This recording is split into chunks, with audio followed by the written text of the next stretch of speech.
Welcome back to Ask PSE, where we answer your questions about the financial markets, investments, and everything in between. I'm John Garcia from PSE's Market Education Department, your host for this series.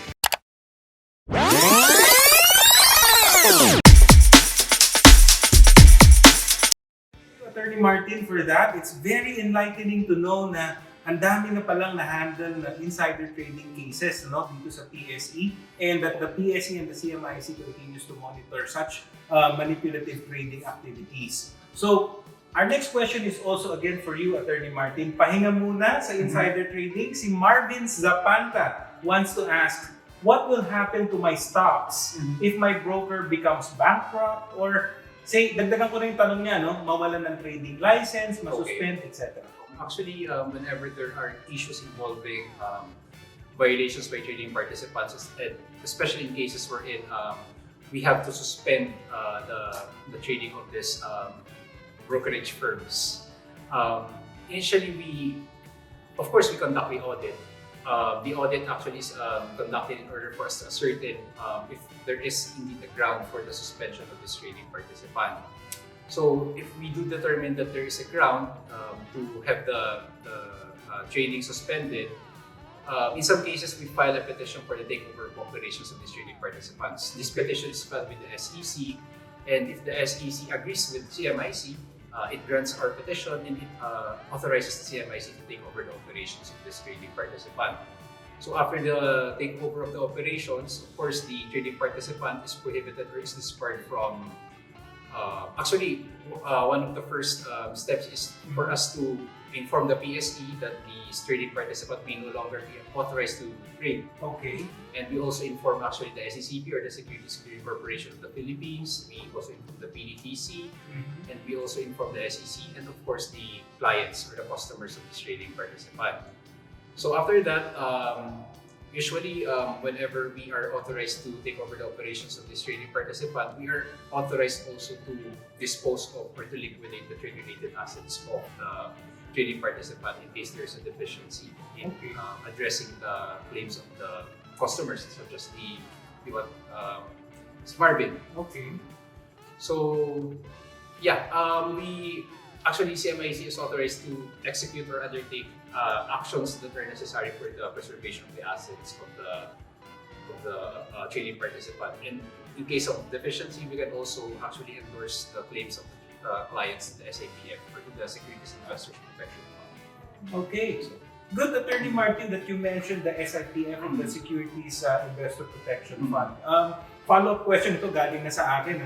Ano ba ang coverage ng SIPF? Yeah, actually, the coverage of the SIPF, it depends on the circumstances. They actually have a set of rules, and nandun naman yung the limits that may be what do you call this? When for example, when there is a claim submitted by a certain customer, and for example, 100,000, that claim is initially evaluated by CMIC, and after evaluation, we actually endorse that to the SIPF. The SIPF, based on the rules, may or may not grant the entirety of the claim. Okay. So, in some instances, the claim for 100,000 may be given in its entirety. Okay. But depending on the discretion of the SIPF, a lesser amount may be given. Thank you, Attorney Martin. That was very enlightening, and I hope, Marvin, you're satisfied with our answer to your question. On to our next question. Our next question is from Giovanni Luceno, and he wants to ask, pag si PSE po ba nagsiling, susulat din po ba siya sa CMIC ng letter? Okay, so I guess this question can be thrown both to Attorney Martin and Hannah. So who wants to go ahead? Okay, go ahead, Hannah. Okay, thank you, sir. And as you may all know, sir, PSE's compliance officer directly reports to the SEC. Okay. So if the PSE requires an explanation on why there is an unusual price movement, then the PSE's compliance officer will write a letter of explanation to the SEC, and then the SEC will review and process its disclosures via PSE. Since the PSE has a jurisdiction over PSE as a listed company. But as far as I can remember, I think we haven't yet Experience. experience Na the mag-price unusual. CD. Yes. Hopefully, very soon. Well, Attorney Martin, sa CMIC, you oversee listed companies Yes. as well, and the PSE is also a listed company. So yung question ni Giovanni, will it apply eventually kapag nagsiling ang PSE? Yes, actually, based on the explanation of Hannah, we have yet to issue a notice to the PSE. But in any case, or at any rate, should there be an instance wherein there's a ceiling or there's a floor, and ang involved naman is si PSE, and PSE being a listed company, CMIC will of course, based on its rules, require the exchange to explain why there is what do you call this, an irregular movement.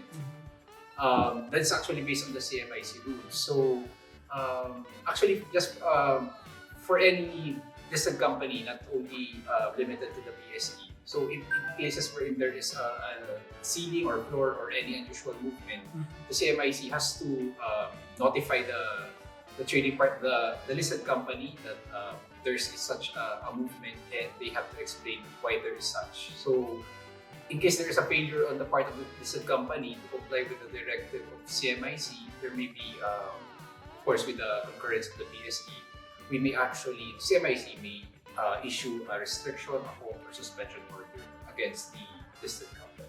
I see. So thank you for sharing those scenarios, Hannah and Attorney Martin. And hopefully, may experience naman ng PSE yung pagsisiling sa price. Kasi pag nagsisiling yung mga other listed companies, kaming mga stockholders ng PSE, napapasana all lang. Okay, next question. Okay, so we are down to our final question for this episode. Tanya Sendanya wants to ask, does PSE have an audit or risk management professional whose task is mainly to supervise PSE activities of institutional traders so as to prevent unsafe or unsound practices which may lead to financial losses, especially for retail traders? Please tell us more about these professionals and the specific unit or department from the PSE or, for this matter, the CMIC. Thank you and more power. Attorney Martin, this one's for you. So, as mentioned earlier, the CMIC is the Independent Audit, Surveillance, Enforcement, and Investigation Unit of the Philippine Stock Exchange. So, being an audit unit, we of course conduct several examinations or valuations. One of this is the regular audit of the books and records of the trading participants. This is actually based on an audit program that is approved by the Securities Exchange Commission. And apart from the regular audit, we also have the spot audit, which is based on certain parameters established by the CMIC. And we also have the special audits. The special audits are actually conducted by our audit and compliance department based on an endorsement of our different department, which is the Investigation Enforcement Department, or the IED.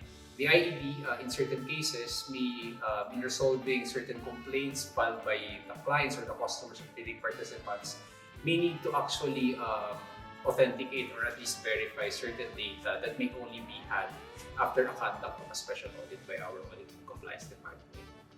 And apart from the audit, we also actually conduct also surveillance operations. This is mainly handled by our surveillance department through its surveillance system, which is the Total Market Surveillance System.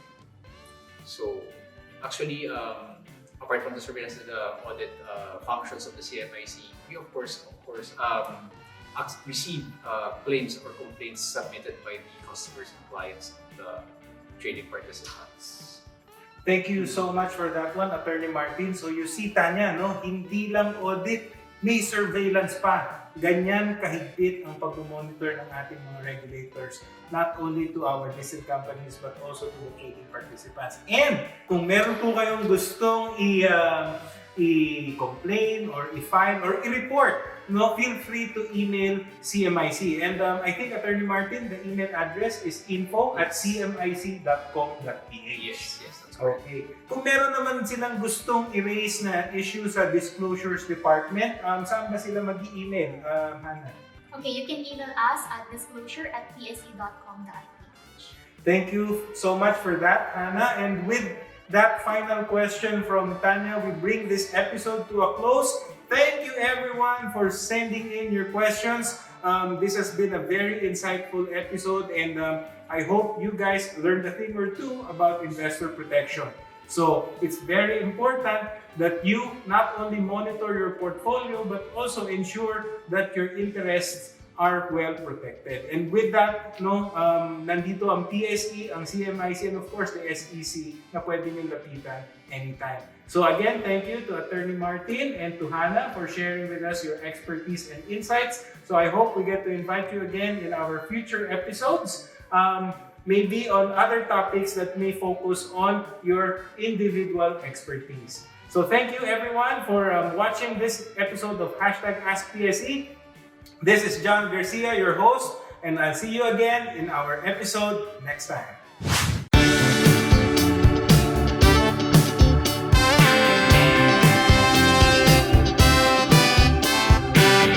Okay, our next question is also again for you, pero pahinga naman tayo sa insider trading. Okay. Si Norman Apolinario Borja wants to ask, nagkamali ako ng tinignan. Marvin sa panta pala.